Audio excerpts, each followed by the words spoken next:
আজকের কথাগুলি আমার ফ্যামিলির জন্য। তো ফ্যামিলির লোকের কাছে আমার একটা আশা যে দেখেন, আমরা যারা প্রবাসে আছি ও আমাদেরকে সবসময় সুসংবাদটা দেওয়ার চেষ্টা করি, দুঃসংবাদটা দিয়েন না। এখন দুঃসংবাদটা কেন দিয়েন না এই কথাটা বলি, যে দুঃসংবাদটা এই জন্যই দিয়েন না যে দেখেন, আমি যখন বাংলাদেশে ছিলাম আমার সাধ্যে যতটুকু ছিল আমি করছি, ঠিক আছে, টাকাটা পারি নাই, নিজের শরীর দিয়ে করছি, যেভাবে হোক করছি, কোনো না কোনো কিছু করছি। এখন কথা হচ্ছে, এখন প্রবাসে এসে আমি আপনার ওই জিনিসটা কি করতে পারবো? পারবো না।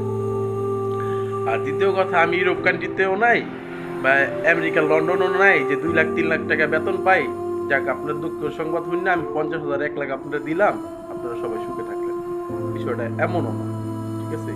আমি যে জায়গায় আছি ওই জায়গার কথা আপনারা নাই বললাম।